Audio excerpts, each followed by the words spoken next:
କାଲି ଭୋଟ ଦେବାକୁ ଯାଉଛନ୍ତି ଶଙ୍ଖ ଫୁଙ୍କିବେ ବୋଧେ ଭାଇ ମୁଁ ଶଙ୍ଖ ଫୁଙ୍କି ପାରେନି, ମୋର ପେସେନ୍ସ ନାହିଁ ଶଙ୍ଖ ଫୁଙ୍କିବାକୁ। ଆଉ କ'ଣ କରିବେ? କାହାକୁ ଦେବେ ଭୋଟ? ଭାବୁଛି ପଦ୍ମ ଫୁଟେଇ ଦେବି। ଆଉ ପଦ୍ମ ଫୁଟିବ? ଯେ ଖରା ହେଉଛି ଫୁଟେଇ ଦେବେ? ଖରା ହେଲେ କ'ଣ ହେଲା, ପଦ୍ମ ତ ସବୁବେଳେ ପଙ୍କରେ ରହିଲା, ପାଣିରେ ରହିଲା। ଆଉ ପଙ୍କ ତ ସବୁବେଳେ ଥଣ୍ଡା ହେଇକି ଥିବ, ପାଣି ତ ଅଲୱେଜ ତଳୁ ଥଣ୍ଡା ଉପର ଗରମ, ତ ଆଉ କ'ଣ ଅସୁବିଧା? ଆଉ ଦିଅର ରାଗିନି? ଦିଅର କାହିଁ ରାଗିବେ? ମୋ ସାନ ଭାଇ ପଛରେ, ଆଗ ବଡ଼ ଭାଇ, ଦେଢ଼ଶୁର, ମୋର ଦେଢ଼ ଈଶ୍ୱର, ମୋ ଦିଦି ଧନ, ଆଉ ନବୀନ ତ ଜାଣିଛନ୍ତି ଓଡ଼ିଶାବାସୀ ମୋ ସ୍ୱାମୀ। ଆଉ ସ୍ୱାମୀ ତ ମୋର ଏଇଠି ଅଛି, ଥିବ। ଆଉ ଶଙ୍ଖଟା ଖାଲି ଫୁଙ୍କି ପାରୁନି ବୋଲି ଟିକେ ଦବେଇ ପାରୁନି। ତାହେଲେ ଫାଇନାଲ ଫୁଟେଇବ?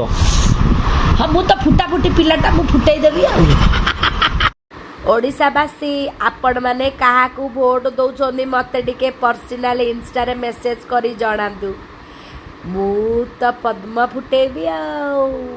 ହା ହା ଲାରେ ଲା ପାଲାରେ ଲା। ଜିନ୍ଦାବାଦ ମୋ ଦେଢ଼ଶୁର।